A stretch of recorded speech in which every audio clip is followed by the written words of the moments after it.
follow up on what Simon was saying before, because of course this is being debated in the British Parliament today, and I appreciate that Joe Biden spoke with Mr. Johnson yesterday. I appreciate you're all united about how you feel about the Taliban and getting people out, but British lawmakers were unhappy with his timeline to begin with, and now they're obviously very unhappy with the chaotic exit, and they've been criticizing what they say is a policy failure that is not only an embarrassment for the United States, but it embarrasses and weakens the West as well as the U.S., and they can't rely on the U.S. like they used to. And how do you respond to that broader point? Obviously, you're working together now, but there's a bigger picture here.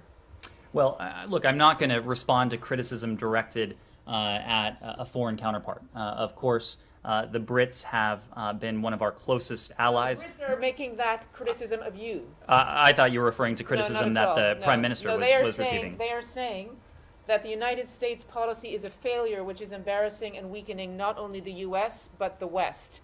And they're saying that as a partner of the United States. Well, we certainly have an extraordinary partner in the British government. As you said, President Biden has had an opportunity to speak with the Prime Minister yesterday. They read out that call. We have worked very closely with our British allies on this. In fact, we've worked very closely with our broader NATO allies on this. You may remember that the Secretary has been to one city more than any other cities during his time as Secretary in the past 6 or 7 months, and that's Brussels. And we have gone there multiple times now. Number one, in the first instance, to hear from allies in March. But they're saying that you heard from them, but you kind of presented them with a fait accompli.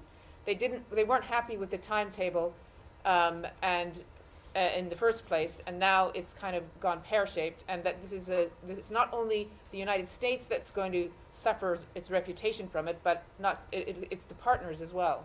Look, I'm going to let the British government speak to their decisions when it comes to their presence on the ground. What I can say is that our coordination with the British government, with all of our NATO allies, has been consistent, it has been clear, and there has been a consensus on this. When we went to Brussels in late March, it was an opportunity to sit down with, to hear from, together with Secretary Austin, our NATO allies, to hear what the alliance was thinking. When we went there in April, it was to express the mantra that we always knew would be true. In together, adjust together, and out together. The NAC put out a unanimous statement that affirmed that principle.